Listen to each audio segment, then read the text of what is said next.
Muy buenas tardes, jóvenes, padres de familia. Vamos a dar comienzo a una semana más de trabajo, ya la tercera semana correspondiente a este tercer trimestre del ciclo escolar 2020-2021 en su modalidad a distancia.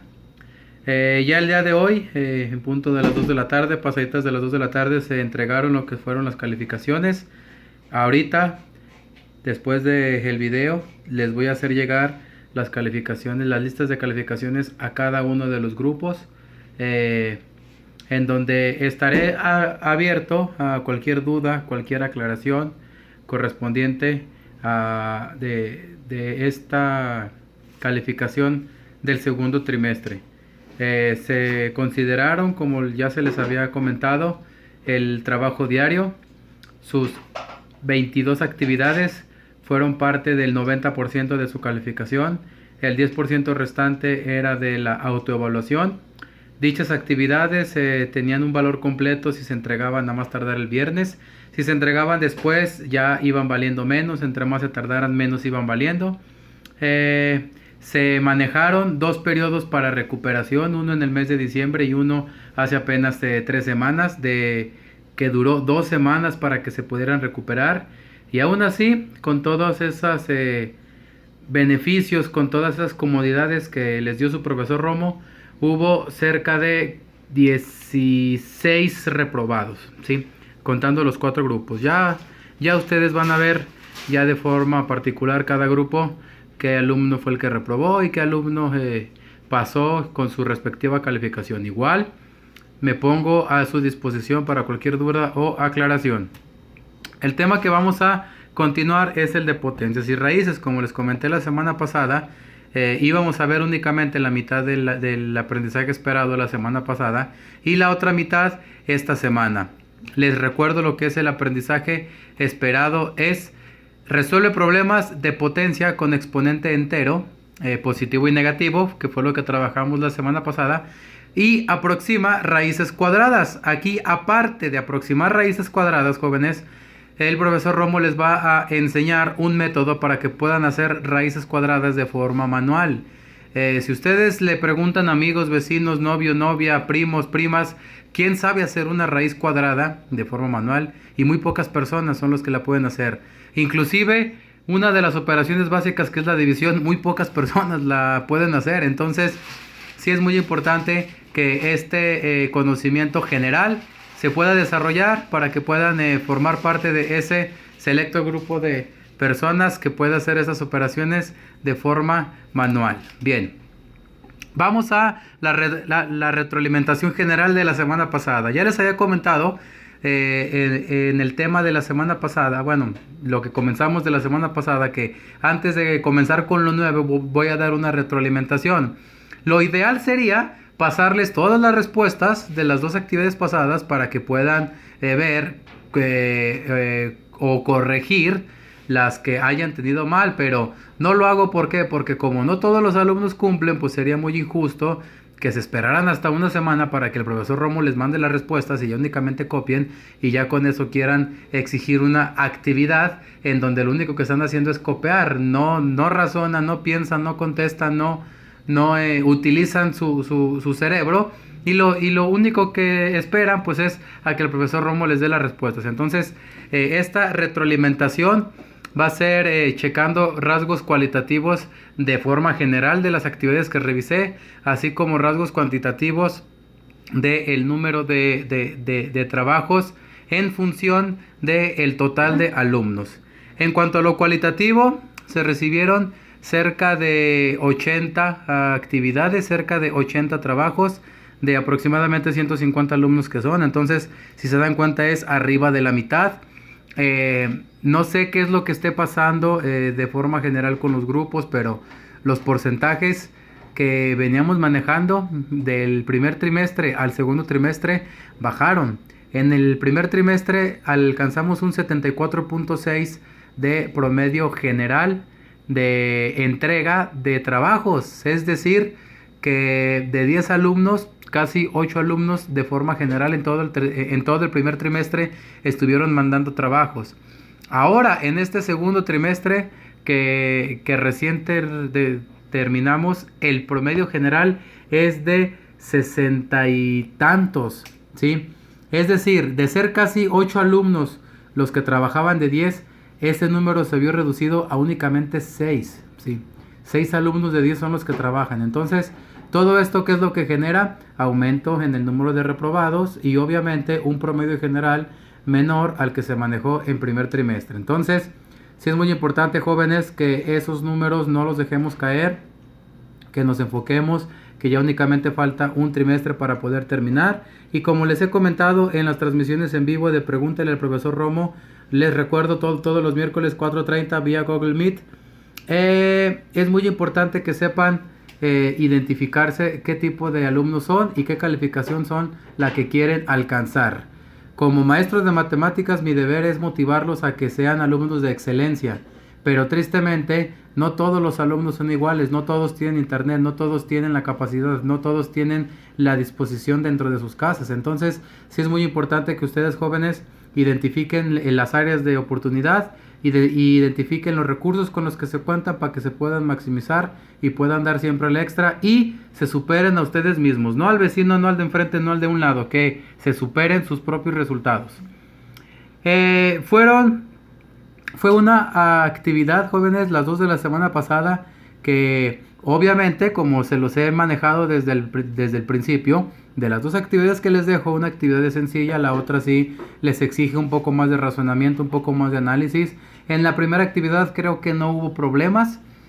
Por ahí algunos alumnos se equivocaban en las operaciones, es normal, son errores normales, que por ahí multiplicaban 7 por 8 y 7 por 8 es 56, llevaban el 6 y ponían el 5 y luego se les olvidaba sumar el 5, etcétera, etcétera. Cosas de errores humanos, de errores normales, de errores que me gustan porque eso indica que están haciendo las cosas. Muy pocos alumnos utilizaron calculadora, pues ya esos alumnos que utilizaron, como les mencioné, la calificación máxima que pueden alcanzar sería un 8 si no hay operaciones manuales de evidencia.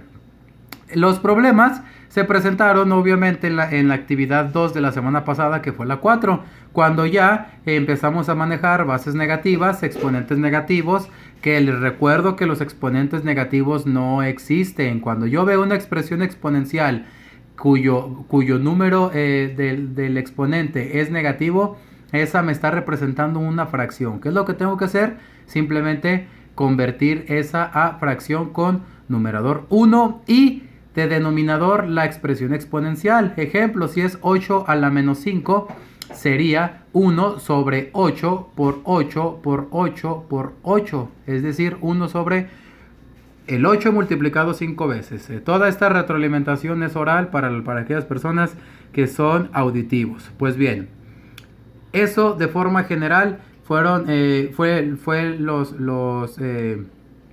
los requisitos, las características que yo encontré en las 2 actividades de la semana pasada.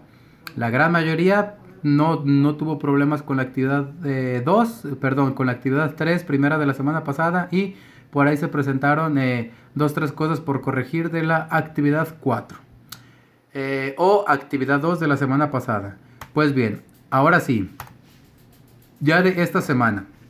Previamente, la raíz cuadrada es lo opuesto de elevar un número al cuadrado, ¿sí? Así como les he comentado que aprender matemáticas es muy sencillo. Si tú sabes voltear a la derecha, ya vas a saber voltear a la izquierda. Si sabes caminar hacia enfrente, ya vas a saber caminar hacia atrás, porque únicamente es hacer lo contrario. Igual, si sabes sumar, vas a poder restar. Si sabes multiplicar, vas a poder dividir. Entonces, si supieron elevar números a potencias enteras, como lo que trabajamos la semana pasada, pues ahora nos vamos a regresar, que es sacar una raíz. Eso es lo contrario de las potencias. Nos vamos a enfocar únicamente en la raíz más común, más comercial, que más se trabaja en su vida diaria, que es la raíz cuadrada. Encontrar la raíz de cierta cantidad es encontrar la base de la operación potencial contraria. Como les comentaba, que estamos trabajando con operaciones contrarias, pues cuando se encuentra la raíz, esa raíz es el numerito que se eleva a X o Y potencia, hablando de la operación contraria. Y finalmente, es muy importante, jóvenes, recordar los números cuadráticos, que es precisamente lo que se va a tratar la primera actividad. Bien. Aquí les dejo algo que ya les había dado la semana pasada, pero ya de una forma más enfocada de lo que son las partes de una raíz. Tenemos a lo que es el índice, número ubicado sobre el radical, es el número al cual se debe elevar la raíz para obtener la cantidad subradical. O también a la cantidad que está dentro del radical, aparte de cantidad subradical, también se le conoce como radicando, que es el número ubicado dentro del radical. También tenemos a lo que es la raíz, es decir, el resultado. Me dice que es el número que elevado al índice de la raíz da como resultado la cantidad subradical. Es decir, es el numerito que elevado a esta potencia me da esta cantidad. 3 elevado al cubo. 3 por 3, 9 por 3, 27. Aquí está. Y finalmente lo que es el símbolo de la raíz, que es el radical, ¿sí? Vamos a trabajar únicamente con raíz cuadrada, es decir, con índice 2. Pero antes de eso, vamos a conocer a lo que son a los números cuadráticos. Me dice que un número cuadrático es el resultante de elevar un número entero al cuadrado. Y aquí tengo 3 ejemplos. Me dice número entero y número cuadrático. Número entero 1, 2 y 5. Número cuadrático cuando yo elevo al cuadrado a mi número entero. 1 al cuadrado es 1. ¿Por qué? Porque 1 por 1, 1. Uno de los ejercicios de la semana pasada, si más no lo olvido, creo que era 1 elevado a la 216 potencia, ¿sí? Y por ahí, algunos pusieron 216, otros, si lo analizaron, y únicamente pusieron 1. ¿Por qué de resultado era 1? Porque si yo multiplico el 1 216 veces, 1 por 1 por 1 por 1 por 1 por 1 por 1, 216 veces, pues me va a dar 1, ¿sí? Porque una regla matemática me dice que todo número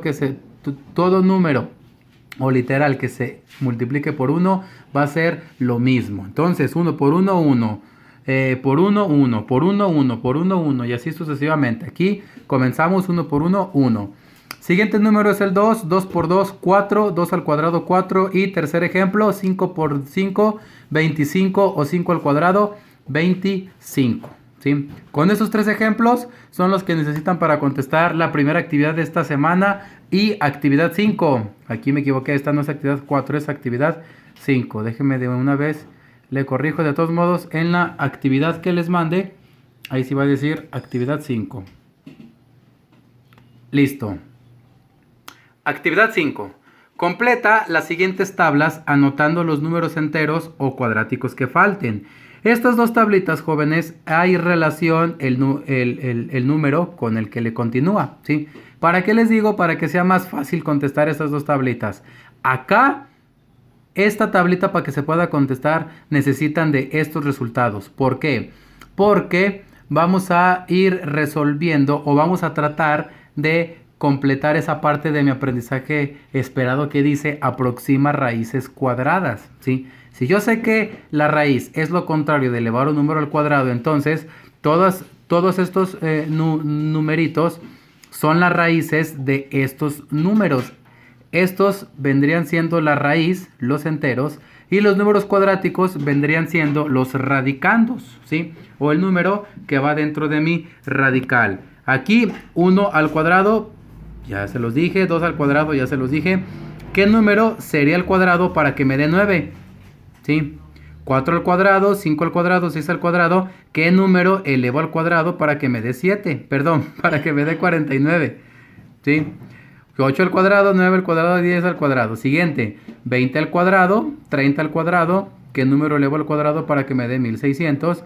Y así sucesivamente las dos primeras tablas. La tercera es, necesito estos resultados para yo, mediante el tanteo, ¿sí?, tratar de identificar particularmente estas 4. ¿Por qué? Porque estos cuadrados, pues únicamente tengo que hacer la operación a mano. 25 por 25, 28 por 28, 35 por 35, 41 por 41, 45 por 45, 53 por 53. En estas tengo que encontrar lo que es la raíz de estos números. ¿Cómo lo voy a hacer? Con tanteo, ¿sí? Tengo que ver qué cantidades son. Por ejemplo, esta es 1024. Si yo me regreso aquí a 1600 y al ver qué cantidad es aquí, pues puedo deducir que va a ser un número inferior a lo que me dé aquí la respuesta que esté aquí. Y cuando yo ya tenga el número, el número cuadrático de 28, puedo darme cuenta que aquí adentro puede ir un número que se encuentre entre tal número y entre tal número. Y ya teniendo un tanteo, una aproximación, yo ya puedo hacer el procedimiento de ensayo y error. A ver, yo estoy seguro que aquí va un número que puede ser de entre 29 y entre X número. Pues voy a elegir uno de esos números para ir comprobando, para ver cuál me da 1024. Y de esa forma se van a resolver estos 4, apoyándose del método del tanteo y del método de ensayo y error. Igual que las actividades de la semana pasada, me entregan estos resultados con operaciones y la actividad vale 10. Me entregan estos resultados sin operaciones y lo máximo que pueden alcanzar es un 8. ¿Sale, jóvenes? A trabajar entonces. Dudas, quejas, sugerencias directamente a mi WhatsApp personal. Buenas tardes.